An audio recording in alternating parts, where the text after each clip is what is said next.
Hello and welcome to the Grad Lab Podcast. This is Jordan Scribner, and around the room we got everyone. Let's see, we got Momo. Momo, what's your last name? It's something you can pronounce because it's very foreign. That's why I asked. And I don't have it in front of me. Allie Pipitone. Pipitone? Yeah. Oh my god, I just associated with pepperoni. No. It has nothing to do with pepperoni. So thank you. Yes, and me, Don Fox.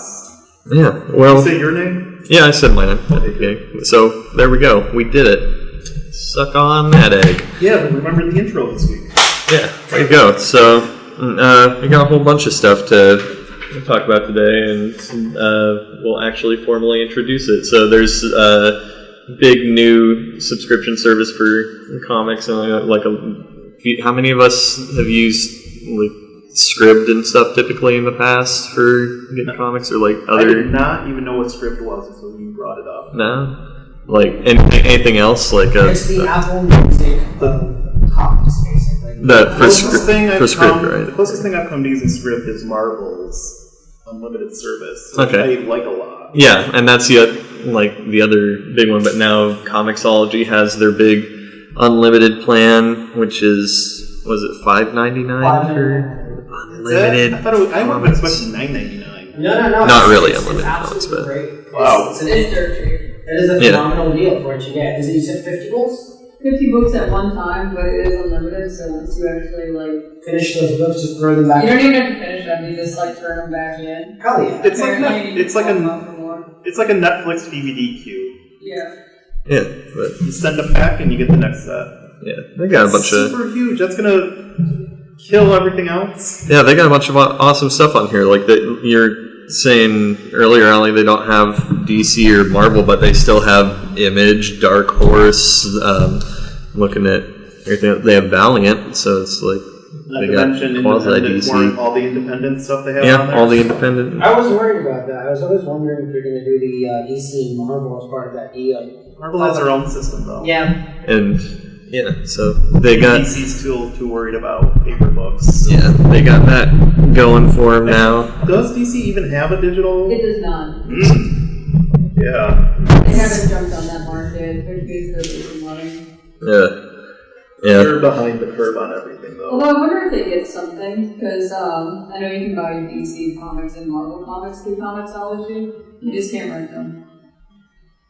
So yeah, they use it as a distribution service, but they don't have a subscription service. Right, so they've obviously got to get something from them. I would love that, actually. Just be able to go back into the back catalog, read some of that, especially the Golden Age stuff. That's what Marvel's is. Yes. I had to read... it was great, because I saw a page from Daredevil, and I wanted to check out the whole issue, and I found it in a minute. It was awesome.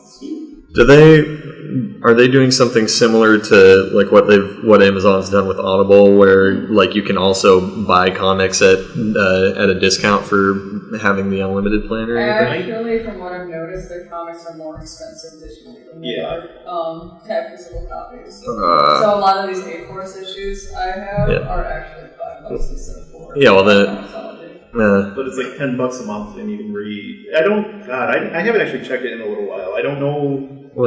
You can't really read new stuff. Just $5 for a digital issue of something that you can buy for $4. That's my issue. That's not really cool. Having an omnibus of their entire archive at their fingertips. That's amazing. Yeah, that's awesome. The unlimited thing is awesome, but what they're selling just digital distribution copies of the normal comics for is kind of a bummer. But I mean I'm hopping on that unlimited plan. That sounds super fun. It's a 14-day free trial at first as well, so you can kind of screw around with it and see if you really like it. Yeah, but I still really prefer getting the physical copies so that I can have them all up in my bookshelf. And we've been doing a much better job of consistently getting down to Comics and More and finding all the new stuff that's been coming out. So we have a huge pile of stuff that we picked up this week on the table in front of us. Which is handy. That's how I found out about the new Tank Girl. Yeah, no, they got the new Tank Girl reboot, and Don, you're a big Tank Girl fan, and you picked that one up. So later today, we'll discuss it right now. What'd you think? What'd you think of the new one? Scoob. Oh, we gotta get right to Scoob. Do we have to go in order? All right, let's do it. Let's get right to Scooby. It's on the paper. It is. Yes, Scooby Apocalypse, the latest reboot from DC Comics, follows Scooby Doo, Shaggy, Velma, Daphne, and Fred as they reunite after a year-long hiatus from Mystery Inc. to investigate a Bayou Island said to be haunted by the ghost of the pirate Morgan Moonstar. This time, the monsters are real. Momo, you have it in your hands. What do you think of Scooby Apocalypse? I think what you've mentioned is far better than the actual Scooby Apocalypse. What Don's talking about is the synopsis of Scooby Doo on Zombie Island, which is one of my first animated feature films that I've seen for Scooby. Like it was strangely around the time where I got to watch Scooby. That was the first big like animated feature film they did. Big revival where they started to take it they got it away from the Hanna-Barbera Saturday morning stuff where they're just...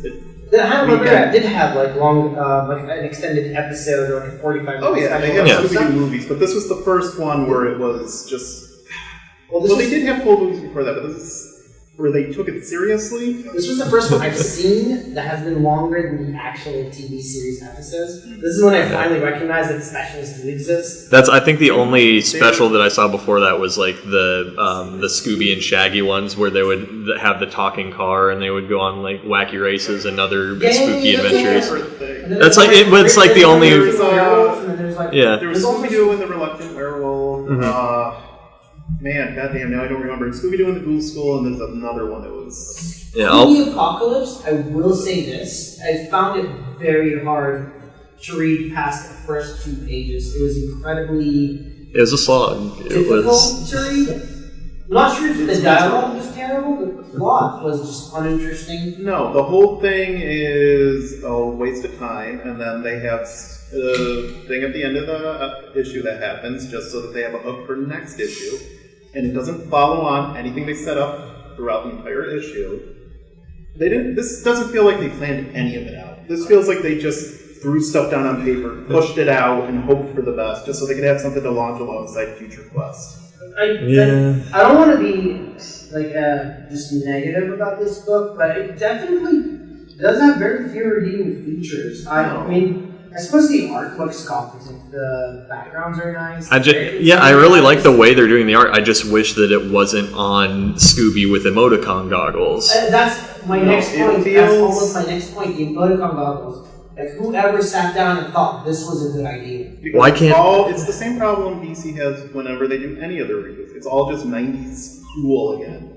They're not awesome. They're not IDW, so they're not like a nostalgia engine meant to like take up all your goddamn money. But Scooby's emoticon goggles, that is totally something someone in the 90s would have thought that a kid in 2016 would have, or that they would think was super cool. Yeah, but why does he need it anyway? Like because it's cool. They didn't go into the whole thing where he's like fighting all the other dogs that have like chiropractor, techromancy. Yeah, they have the dogs with exosuits and the not so emotive emoticon goggles. They give them eyebrows. These goggles give them eyebrows so that they can maybe they're crucial for communicating. Even though Scooby could already emote and talk perfectly fine before they made him look like a monster dinosaur dog. In a book with more heart, that would actually be a funny detail. I think I agree. I feel like that's the thing that this... if they didn't have the emoticons, just the goggles that gave him eyebrows so that he could emote further. If they hadn't taken this so seriously, this could have been amazing. I agree. I feel like that's what's missing. It's heart, humor, and that kind of lightheartedness that Scooby always had. Yeah, there's absolutely... And there's no reason they can't just solve mysteries again. There's absolutely no reason they can't do that. No, they set up an incredibly... They rip off their version of the Apocalypse. From what I can tell, it's just going to be a rip off of the nanite situation from Generator Rex, and that's a cartoon nobody watched. I want to say, Future Quest, on the other hand, does look like it's the better way. Oh yeah. Yes, Future Quest is pretty fantastic. No, yeah, like we've talked about that. It looks like the one they wanted to do. Yeah, it's the one I wanted to see. I wanted to see the hell out of some Johnny Quest and Space Ghost, and then they put them together, and it's just like, that makes more sense. All the Alex Toth stuff together. Yeah. I want everything by Alex Toth. Is Doc Shaner's approach to the storytelling. He tries to stick to the Toth, or Toad, or however you say that. I think it's Toad, actually. Toad. I like... He sticks to his designs, and he has a very classical way of drawing characters and inking them. It's just a phenomenal style. Yeah, I love the drawing style that goes along with it, and I like the way that the story progressed, but what did you think of the dialogue now that you've gotten a chance to finally read through it? There are moments where the entire opening, where kind of we have the backstory of Space Ghost's origin. Yeah. That was phenomenal for me. It was just upsetting, it was sad. Yeah. I don't recall a lot of the Johnny Quest dialogue because that was more of the future adventures of Johnny Quest when he was much older. So I watched that more than I did the old cartoon. Yeah, but I'm not even talking about like the dialogue as it reflects to like how I imagine the characters talking based on the cartoons, but just like the dialogue in general, because that was the thing that kept stopping me, bringing me to a halt while I was reading. Like they would have the dialogue, and it was very clear that they were trying to make them sound more cavalier by the way they were building the sentences, but the way it read was just like, it sounded like sentence fragments, and it sounded like it just brought me to a halt while I was trying to read through this, and then they just put out this like fragmented exposition. I actually feel the other way around. I feel like it kept the whole classic kind of expository dialogue where the characters just kept on speaking. But it was fine for me. It didn't stop me. It actually made it feel even more classic. I like the serious undertones that they handled in this book, where they're talking about Ray being like a secret agent assassin who's now taking care of the professor. The professor is a sellout who makes weapons. One of the greatest minds. I want to see more of that because I never saw much of the original Birdman cartoon, but I saw the hell out of Harvey Birdman, Attorney at Law. That show is incredible. I watched a lot of the old Birdman cartoon. I have to admit, that is one of the most well-paced shows Cartoon Network has made, or Adult Swim, I guess. Yeah. Attorney at Law. Yes. I'm talking about the original cartoon. Because I watched more of that than Attorney at Law. I managed like one episode of that. Attorney at Law is great. And it brings in a lot of Hanna-Barbera lore, including characters like Peter Potamus. Great Babe. Great Babe. Yes, he defends Great Babe for steroids. I think Future Quest is a solid story. I think the pacing is solid for me. At least it was quite solid. The art. Doc Shane is an excellent draftsman. It feels like he almost draws through everything. Everything has substance. His backgrounds are well thought out and well drawn. His figures are phenomenal. He knows how to catch that classic Toad ink style without basically running into the ground. Oh, yeah. He's an incredible talent. He's an incompetent illustrator, a competent designer, and it all comes through, and it's a really cool thing. I'm really excited to see where that goes. I like Future Quest enough that after I read your issue, this week I went and picked up my own issue. Yeah, and I'm really disappointed I didn't get the variant cover that you got, because you got the cool Cosmic Space Sunset one, and I got I liked the one that I got well enough, which was kind of just like a very 90s style Space Ghost action scene, more or less. But then some of the other variant covers, it was the same thing. That they did it again with Scooby Doo Apocalypse, where they just put out a line art of that cover that you're holding right now, like the image of the Scooby Doo gang in terror. They just put up a line art version of that as a variant cover. And that kind of... I don't think Jim Lee should do that cover. I think Jim Lee should stay the hell away from the Scooby Doo cast cover. He's not very good with likenesses. He admits it. He's not very good with likenesses, and he's not very good at doing the cartoon stuff. He's doing the interior art. No, it's not him. It's not him. Because whoever's doing the interior art is just as inconsistent. This whole thing is a mess. I disagree. I feel like there are small. There are small areas where there are glimpses. It feels like he's phoning it in. There are small areas that are not referenced very well. But on the greater part, I actually really like his I really like his work. It's solid. I don't know. It just, to me, the character designs just look like, they don't look like the characters at all. There was no effort to make them look like Scooby or the gang. And they don't even need to look cartoony. He didn't need to be a hippie. But he's just a buff guy with tattoos, and the nod to Shaggy is that he has a beard and a green shirt. He's an hipster with gauges and stuff. No, it's a cluster cuss. They couldn't even give him red pants. They couldn't even give him red pants. Come on, guys. No. and what the Fred upsets the hell out of me in that one. He's just like Daphne invokes Hitler. She mentions Hitler. Well, nobody in Scooby Doo should ever mention Hitler. Hitler does not exist in the Scooby Doo world. I'm okay with Hitler existing in the Scooby Doo world, but bringing out like the literally Hitler argument. Jordan, Hitler can't exist in that world because Scooby could never fight Hitler, and that disappoints me. Scooby could totally fight Hitler. Where's the? Let's see who the villain is. Old man Hitler. And they're in Argentina. It's just like it's part of his secret. What was the whole thing? Like part of the secret Nazi paranormal stuff where he's trying to take control of the ghosts in the Scooby Doo universe or whatever, and all the monsters are it's just Hitler. They're all creations unleashed by Nazi Germany to undermine the U.S. in World War II, and they were just underground until the early 2000s. And now Scooby and the gang. Is that where it's? Is that what's? It's they're going to turn this into. They're going to end up doing that with the Scooby Doo apocalypse and just make it into Hellboy or BRPD, except with Scooby Doo. Dude, exactly. That's exactly what they should have done.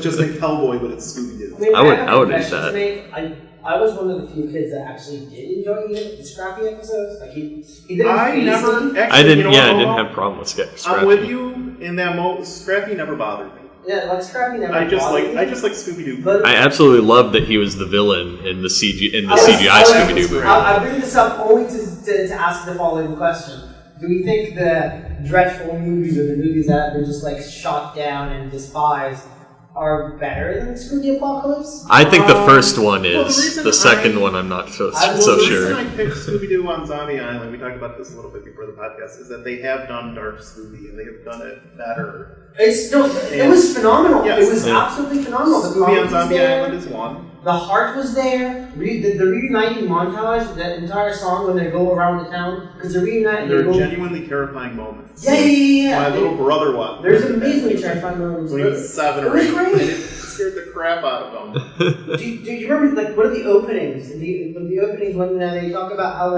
the ghost is there and Fred gets his back shirt ripped up. And the guy slashes at him. That was a genuinely frightening moment. But it had so much heart. You just watched the entire thing. Yeah. The only lame part of that movie is the tagline. This time the monsters are real. They've been real before. That's a tagline for every time they try to revitalize Scooby Doo. They're doing it in this one. This is like a lamer version of that. But my favorite version of a DC Scooby Doo is when Scooby Doo gets to meet Batman in the old Justice League adventure. At a watch store. No. They did a few Scooby Doo cartoons. The Scooby Doo mysteries where they met Adam West. Adam West, Batman. Is that what hold on, Momo. I think we're talking over each other. What are you talking about? There was an episode of which series? It wasn't like the Adventure Scooby Doo. I think it was one of the old Adventures Scooby Doo where they meet the Batman from the Super Friends. Oh, yeah. Those were the Adam West episodes. That was the Adam West episode. I think they just used the model from Super Friends. It wasn't actually It wasn't in canon with that. They just happened to. It's the same production company. Yeah. No, I totally agree. The new Scooby Doo movies. Guess we should totally watch those sometime. Yeah. Binge watching Super Friends is great. And then there was the Scooby. That was a special I completely forgot about. They should bring some of that corniness back into the universe. Yeah, like Scooby Doo meets the Harlem Globetrotters. Yes. That one was amazing. They should totally incorporate Scoob into the DC universe and just have him team up with everyone. God, are there any famous dogs? Nice. Who's a famous dog in DC? Bat Dog. I'm looking at one right now that's Crypto as well. Crypto. They could just have Raven the Bold but it's Scooby. So Scooby just teams up with different animals from the DC universe. Well, they had the Scooby Doo team up comic series out of DC for a while, where I'm looking at one cover right now. There was like their number 2, and it's Scooby Doo being chased by the Scarecrow, and Batman and Bat Dog going after the Scarecrow, and it's pretty amazing. Ace the Bat Hound. That's his name. Why can't he just be Bat Dog? Because Ace the Bat Hound sounds so much cooler. It would be a very nice contrast to have Scooby-Doo be that lighthearted, full-hearted DC book in comparison to all this pretty real stuff that they're putting in. And the thing is, they did also do the dark and gritty Scoob cartoon, and that worked. Yeah. They just kept everyone. They just made it. They legitimately made an effort to keep the spirit of Scooby-Doo within it. Yeah. I think that's all it takes. You keep the spirit, you keep the heart, and then no matter how dark the story goes, they're always going to come through, and it's always going to shine, and it's going to be nice. That's the thing, like Zombie Island and Mystery Incorporated, those should be the models. Like, moving forward, if they want to do modern Scooby-Doo, more stuff like that, this is just trash. I have no interest in picking it up next month. This is already on my drop list, and it's especially embarrassing next to something with genuine effort, like Future Quest. It's interesting for me, because who's I never the thought artist? it was going to be a good idea. Who's the artist on that game? Look real quick. Jenny did the cover, but I think he's competent. I do think he's the art is definitely competent, but like I said, there's no effort to make it look like Scooby-Doo, and there are some really off-model moments with Fred where he just looks awful, and there's no excuse for that. And the art is Howard Porter. He did the pencils and the inks. Good for him. Yeah. No, like I said, I wish I could be excited about this because I really like Scooby-Doo, and I don't. And like I said, I don't mind the idea of a dark Scooby-Doo. It's just this is not fun. There's nothing to it. There's just. Still can't believe this one. I think I covered that. I still can't there's believe nothing that. Real. Sorry, go on. No, I agree with you. I just do not believe how that went through. Like I don't understand how people thought that's a good idea. Let's do it. Well, like our whole conversation here, I'm struggling now to say anything substantial about this other than I just don't want to read it. Yeah. I can say something great about it. Yeah. The Ben Caldwell variant cover with Felon. That was a great cover. I have not seen Which one was that? I saw a bunch of the covers. Here, let me look it up. Here, put it up on the screen. But while you're doing that, we can go towards pretty much the exact opposite direction as far as reboots go. You found the Tank Girl reboot. Yes, and the sort of the opposite direction where this one was much cleaner and much. What were some of the words you were using to describe it compared to how gritty and jovial the original Tank Girl was? Which cover am I looking for? Just type in Ben Caldwell Scooby Doo Apocalypse. Alright. Let me get this out of the way and then we'll. Yeah, we'll get on that. Dig into Tank Girl. Yep. Alright. I saw that one. That was cool. It's just a really simple cover. It's just really beautiful rendered. Velma's a Radio Shack drone hobbyist now. Yeah, that looks way better than the scientist. The moody, angsty scientist version they have with no eyes. His empty, soulless goggles. And it just has a weird. I think I'd have Power Girl's cape just on the side there, but. Yeah, why does she have a cape? She has a sash. It's weird.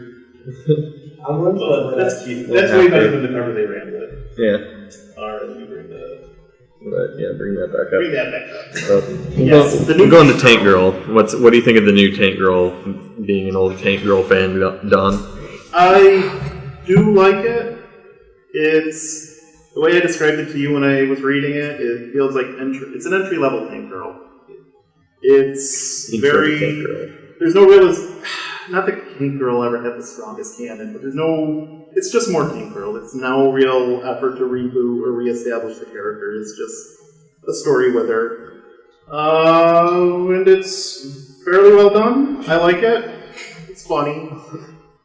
The art is very polished to the point that it is stiff, though. And that is really my only complaint. Other than that, like, the artist is very competent. Everything they draw looks solid, and the action is a lot of fun. There's no, I have no complaints really about how it looks in terms of, just on the technical side. Yeah. But it needs to loosen up. Definitely in terms of ease up off the digital look a little bit. It's way too polished for some. Take-Roll just needs to be not necessarily messy compositions, but these should be busy. They should just be busy and full. There should be a lot going on. There should be energy flowing throughout all of this book. And it just kind of looks like a webcomic. It's just that super slick digital look that everyone has. But that's the kind of thing that can work out over time. I'm not even saying it needs to look like classic. Yeah, but just more personality, more energy. That's the closest thing I have to a genuine complaint about it. Otherwise, I'm on board. Especially with all the stuff that they can pull in for, like, I feel like there's with all the success that the Mad Max reboot had, there's like a lot of the grittier Armageddon 80s stuff that's coming back in even greater form than all the 80s and 90s reboots that we've already been getting. Yeah, the problem with this is that it looks a little too much like our world, and Tank Girl's world was always kind of a weird cartoon Australia.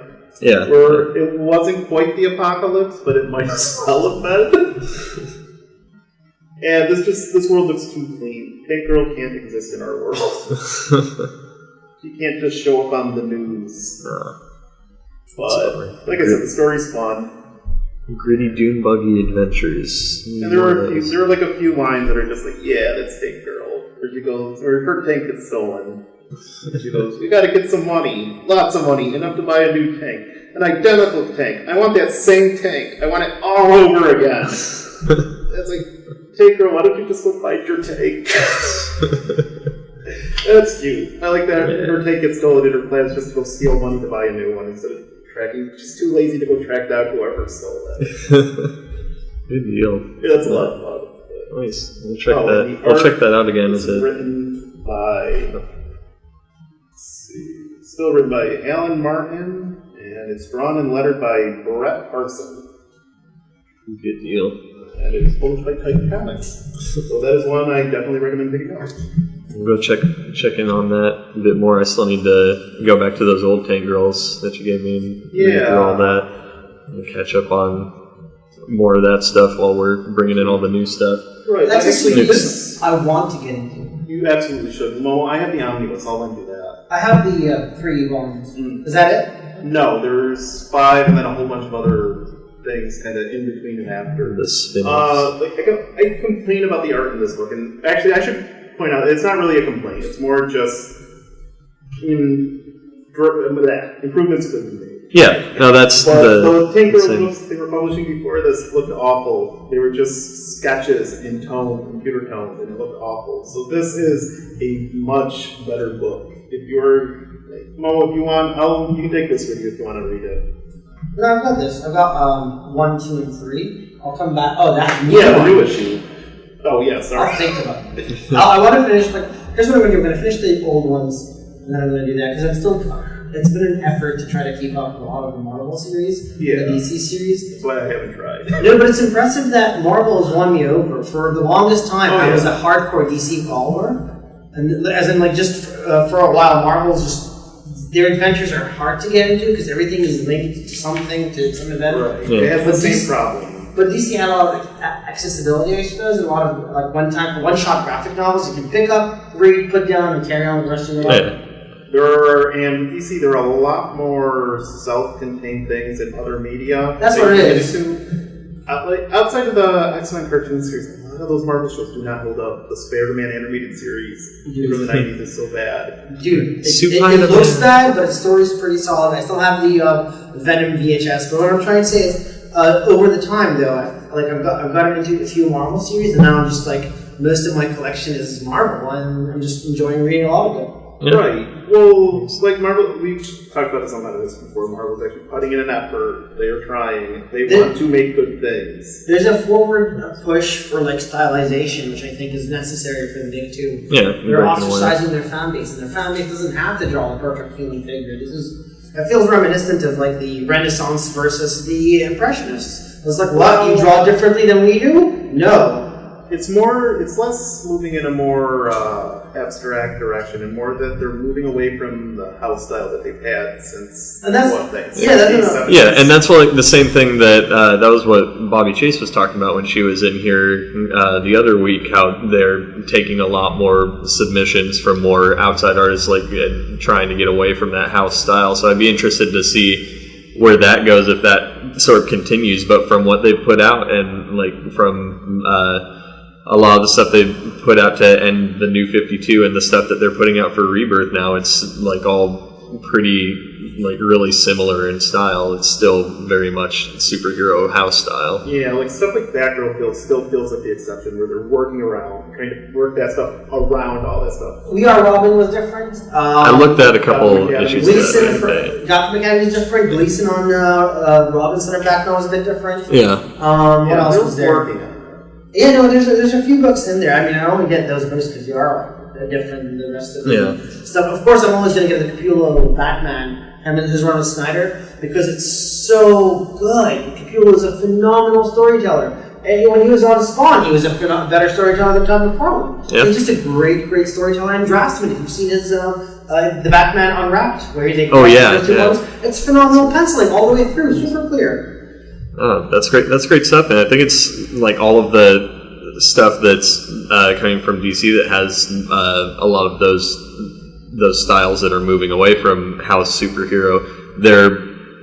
They don't feel like they're pushed to the forefront as much. Whereas like Marvel they have heroes like Iron Man or Spider-Man or Captain America, but I don't feel as much pressure to digest those as so much as I can go and pick anything. Like I can go and pick out A-Force or Captain Marvel or something where the art's a bit different and not feel like I'm missing out on the biggest things that are happening in the connected universe, I guess. But that's just for the big two, and I've only just been picking up random whatever I see. So yeah, I just pick up what looks interesting to me, and if I don't want to read it after that, yeah. Well, since we're talking about the big two, you suppose no.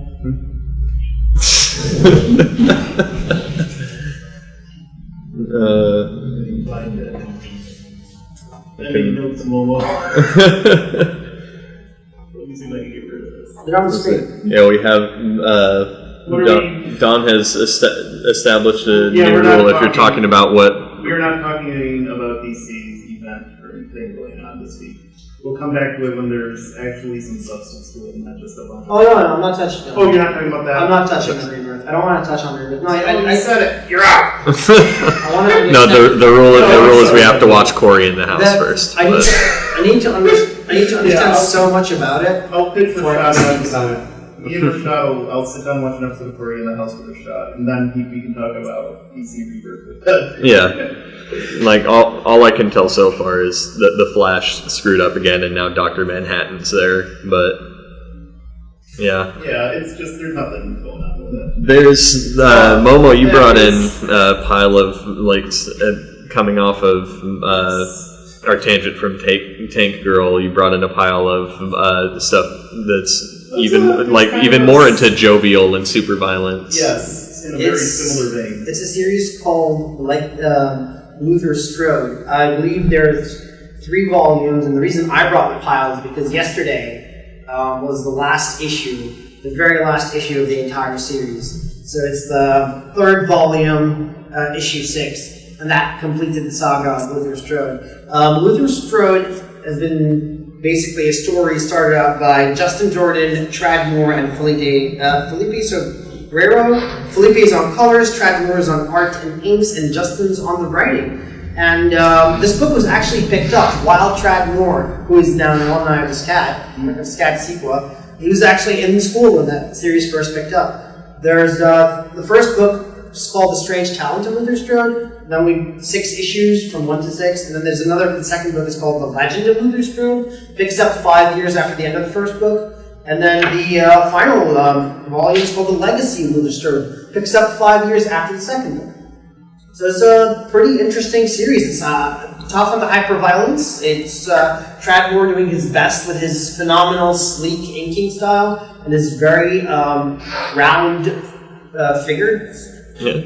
I can say a lot about it. The background, everything in it is phenomenal. It's one of the most dynamic comic books I've ever seen. And in the you can see the growth of an artist all the way throughout the books. In the first book, it feels a bit rough. It feels like Trad's kind of finding his own flow. But the second book, things get a bit more smoother. I think the word is dynamism. Dynamism is pushed in the second book. There's energy. And then the Luther's Strode, the last 6 issues, the 6 issues for the last series are just absolutely mind-blowing phenomenal. Everything has a great energy to it. There's all sorts of movement, hair, sparks, fighting.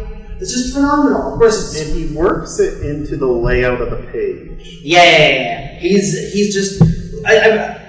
Tradmore is one of the phenomenal talents we have right now. I think he's one of the best artists of our generation, and honestly speaking, he's only going to get better from here. And it's just, he's a gift. He's a genius. Really, the only thing I have to say about it is it's not my kind of violence. I would love to see his work on something else after this. I'd like to see what he does next. Oh, and you should look at his other work that he's done. He's done a cover for Rumble. He's done a variant cover for Rumble. He's done the Ghost Rider book. He did a Ghost Rider book. Spirit of Vengeance, that one?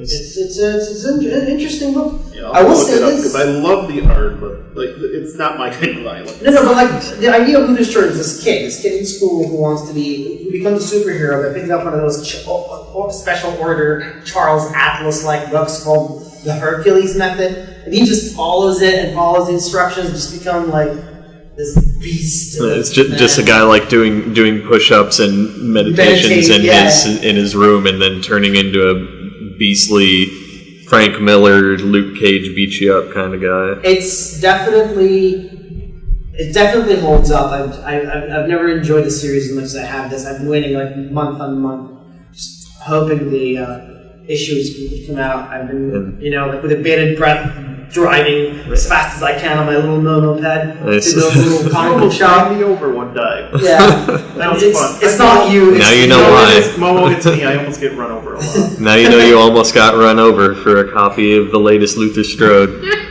But I just looked at the Comixology Unlimited, and the strange talent of Luther Strode is on there, so I'm gonna check that out. If you can, you should check that out. Yeah. Are there any other books on there, or just the Strange Talent? Strange Talent is on. You can buy you can buy Legacy, and I don't think I see Legend on here, but you can buy Legacy for its normal Amazon-y price. But Strange Talent is on there for free, and that's the first one. So. Yeah. Actually, Amazon's Kindle has an unlimited book service, which does include comics, and that's been kind of fun too, now that I think about it. Aren't they associated with Comixology now? Yeah, Comixology is Amazon. So I think, are you sure you're not just subscribing for an Amazon book service that includes that? No. Yeah, well, I had comics in that book service. Now I should go check and wonder if that's been updated now that Comixology Unlimited is a thing. I will double check. I bought an issue of the Ninja Turtles for free on the Kindle when it was offered. Then I'll have to check that out. Good deal. All right, anything else to say about Luther Strode? Pick it up. It's definitely. I think what's worth more, and I know I'm reiterating the point just one time, but it's watching Trad get better. That's what's interesting about this series. Yeah. You see him draw before he graduated. You mean there's sincere effort put into it? Yeah, and I can appreciate that even more than appreciating consistency in a series. That's why I'm really hopeful for the Ben Calding A-Force stuff that we were talking about earlier. Just because if he keeps on that and unifies all of that stuff, gets the consistency going, then I would love to see more of that. Right, bring in some of the qualities that it had at the start of the run. I'm looking at the first super issue fun right now. This is a good segue. We rolled right into it. And let's Allie, you need to get in on this, and Captain Marvel. I know you've been quietly working over there, like we probably all should be the week before finals. But I did my work this morning. I did an awesome turnaround in the character designs, Jordan. I'm sad. Yeah. I'm golden. Allie, you want to talk about Captain Marvel? Flip through A-Force? Yes. I'm not entirely sure what to say about Captain Marvel, except that this is the first time I've ever actually liked a comic. I'm sorry? Yeah, you heard correct. I hate everything, that's not a joke. So, this is the first comic I've actually liked enough to think that it's a good idea to get a full-size cardboard cut-up of her for my studio. Do you want that specific Captain Marvel, not Captain Mohawk from the other series No, she's I want in? this specific one, and don't worry, I already looked it up, it's $40. Oh wait, they actually sell that? You bet they do. They sell standees of anything. Hell yeah. Oh man. So, Are you sure you don't want one of those like fathead stickers to plant on the wall or something? I didn't see those. Or get like a body pillow with Captain Marvel on it? You know, I have thoughts that shouldn't be discussed on the podcast. But I'll leave that at that. yeah, we'll go. We have to leave it alone. So Captain Marvel, first thing I'll say about those books is the covers are one of the coolest things I've seen out of Marvel in a long, long time. They go for the Art Deco look for the regular covers. Admittedly, it's funny because the variant covers are all pretty disappointing.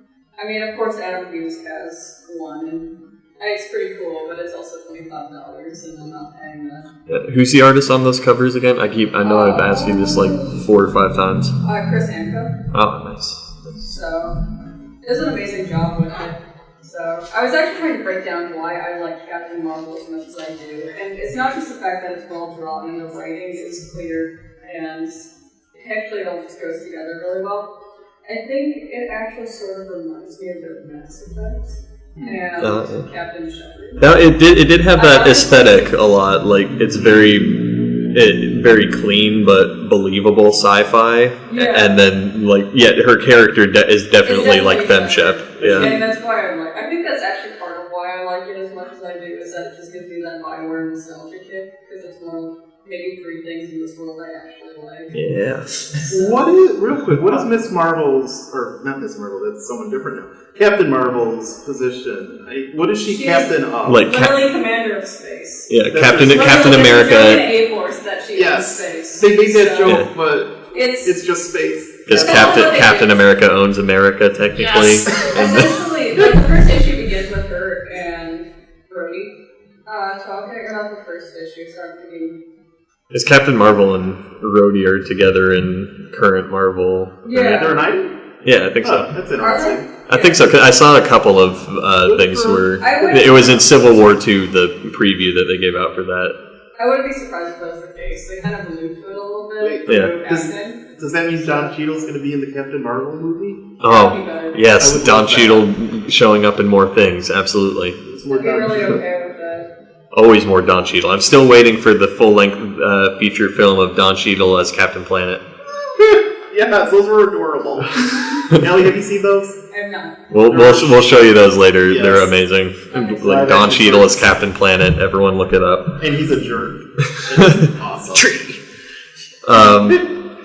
But yeah, going like back into Captain Marvel, we also have she shows up in a handful of A-Force, right? There's She does, and I will admit that, that she's Captain Mohawk in those ones. yeah, but I don't mind that. Again, her hair is still short and sexy, so I can deal with it. So, for me... Yeah, there's nothing wrong with it. I just, since everyone started calling Storm Mohawk Storm when they did that, I figured now Captain Mohawk fits just as well. For this, though, I'm okay with it, because if they had given her long hair, it probably would have taken away from the exaggeration of Medusa's.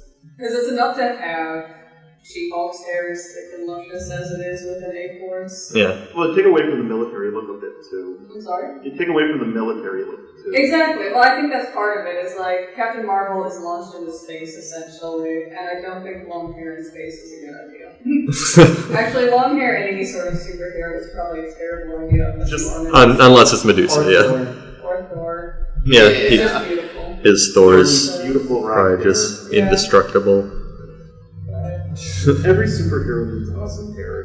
Yeah. Unless they're like Deadpool. wear a hat. Maybe he's born with untold godly powers. Yeah, maybe it's Maybelline. I'm not really one for mashups, but remember that episode of Adventure Time where Finn finally takes off his hat? Oh yeah, that's beautiful. I love that scene. Can we get a moment like that, but it's Deadpool? He's still ugly as hell, but he finally got the big flowing mane he's always wanted. Speaking of which, we watched Deadpool yesterday, and we need to get you to watch it, Don, so we can actually talk about it on this podcast, because I don't want to spoil anything for you. So we got to get you that. And then also, speaking of Deadpool, we also have Spider-Man in Deadpool. Yes, which I love. In front of us. I'm jumping all over the place if I'm jumping too fast. We'll come back to A-Force. But, because we actually don't have a lot to say about Spidey and Deadpool. It's just it's super fun. Yeah. It's super cute, and they go great together. They do. I am on board with this book. This is definitely what I'm picking up each month. And it'll replace, I'll just pick up that and Gwenpool. And I won't read Gwenpool, and I'll just read Deadpool, and I'll be happy about all of them. Yeah, it's supportable. The same thing you were talking about with the Gwenpool issue, where Deadpool was hanging out with Hawkeye, and they were just being smarmy at each other. That's what they need. This is more of that, just a different flavor. Yeah, and I like it a lot. And I don't know if they'll do something like that in the next Deadpool movie. It's going to be Deadpool and Cable. I don't know what they're going to do with that, or who else they're going to try and pull in if they actually get more X-Men involved.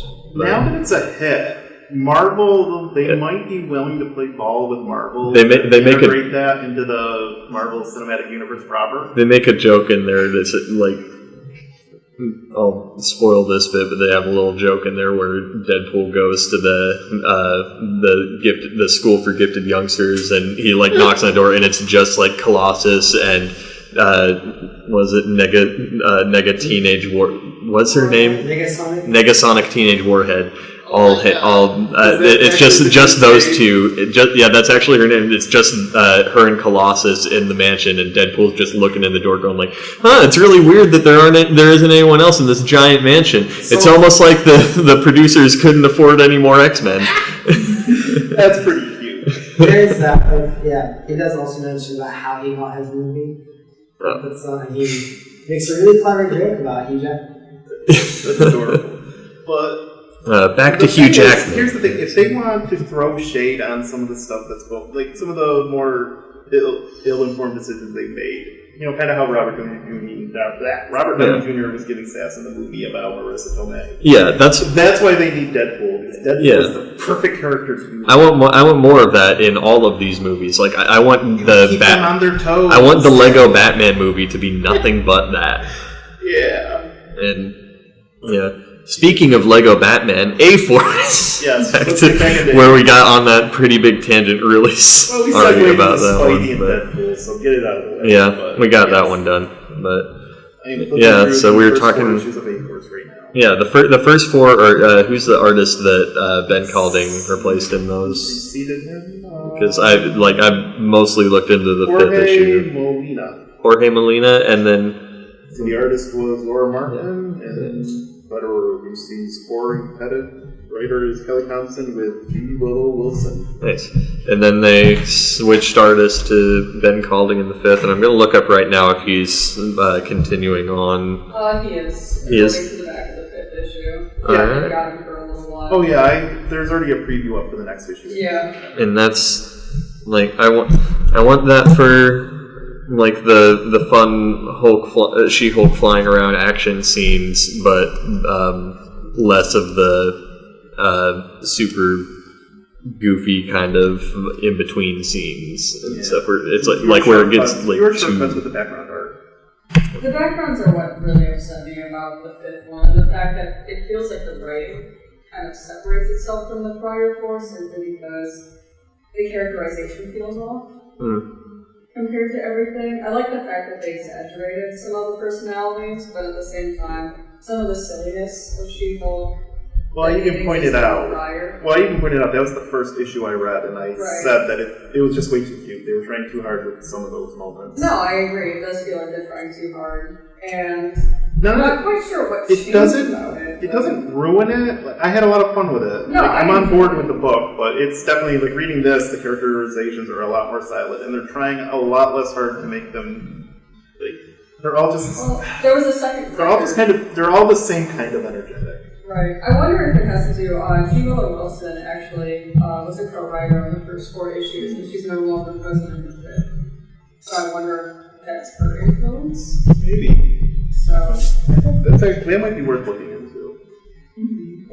But I think the colorist for the 5th issue, Ian Herrick, is relying too much on overlay textures to actually sell some of the art, and then the background. Well, part of the problem with that is that Caldwell's backgrounds are just too sparse. He leaves way too much up to the colorist, and that's really all they can do, short of actually drawing stuff in themselves. Right, but at what point is it not sloppy? Because, like... the thing is, I agree with you, it's totally sloppy. No, Allie, I'm not making an excuse for it. I'm just saying... I am. Oh, you are? I'm making an excuse for it. What's your excuse for it, Momo? Not even an excuse. I think the aesthetic is nice to be loose, sparse, energetic. I think the textures work really well. Well, it's like the main thing I always think about with backgrounds is like, is the lack of these backgrounds interrupting your reading? Well, hold on. Here's how you know it's lazy. It is lazy. I'm gonna just throw that out there right now.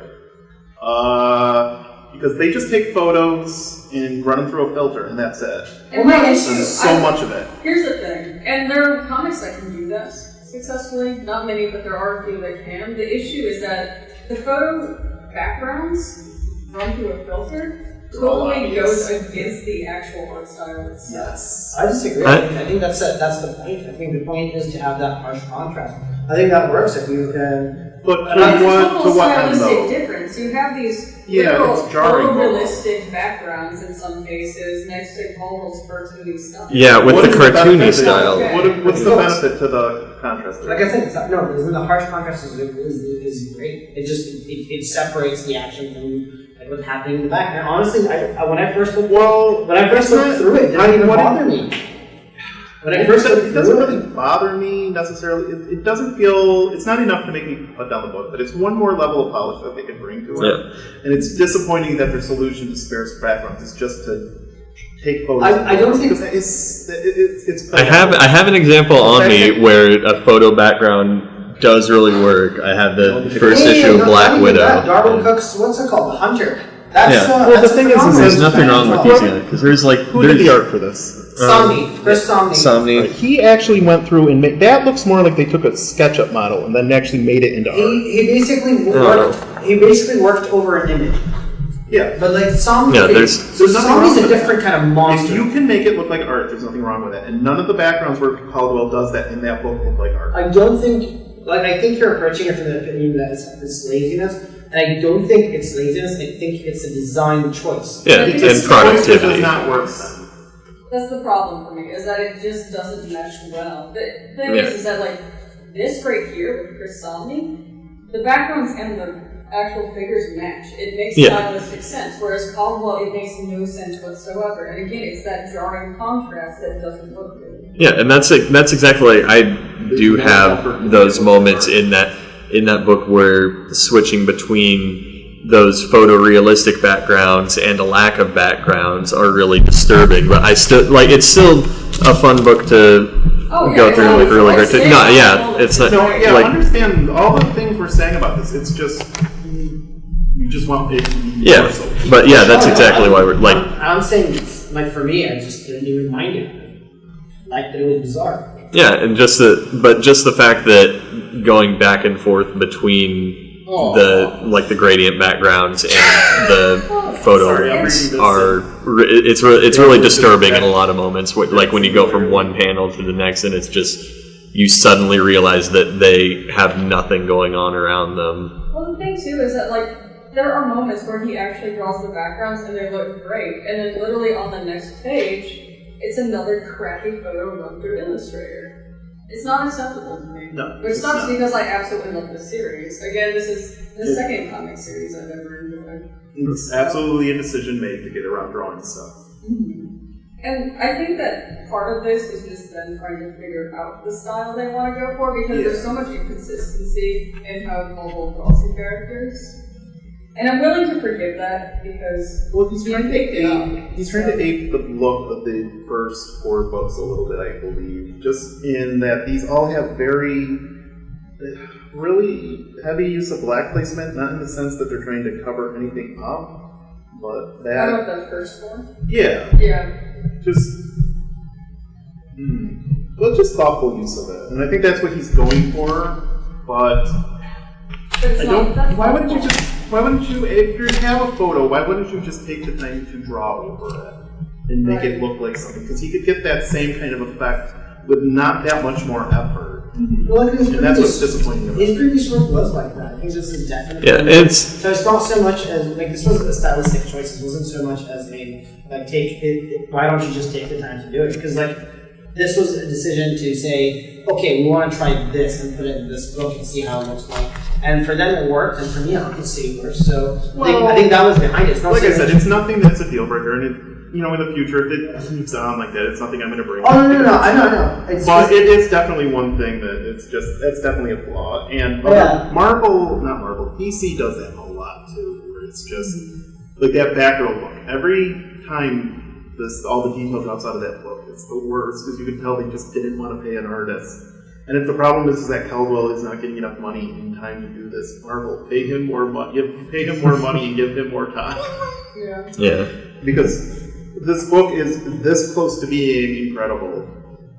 And it was incredible. I will say they had it together, and it slipped a little. We'll say it slipped a little bit, and hopefully. That's the thing, is that I didn't hate it. I still absolutely love it. It's Yeah. going to remain on my No. list. I just see. I was in love with it from that issue. Yeah, this is the issue that it's compared to the others. It's not as good. It's still good, but it's definitely not my favorite of the series so far. No, and like I said, that is definitely a very strong effort, because that is what got me into the book. New issue is next week, so we'll get to see where they go with that. I'll pick that up and we can review it. Yeah, that's pretty exciting. We'll have a bunch of other stuff. Well, actually, next week we take your stuff out of the way, so we can just get into the mechanics of it. Yeah, but that's great. We're about at that time to wrap up. So next week we will be gone. SCAD is ending the quarter, and Black Widow though. Yes, we will come back to Black Widow next week. We'll come back to it, especially since we have some more issues to pick up and to look through. So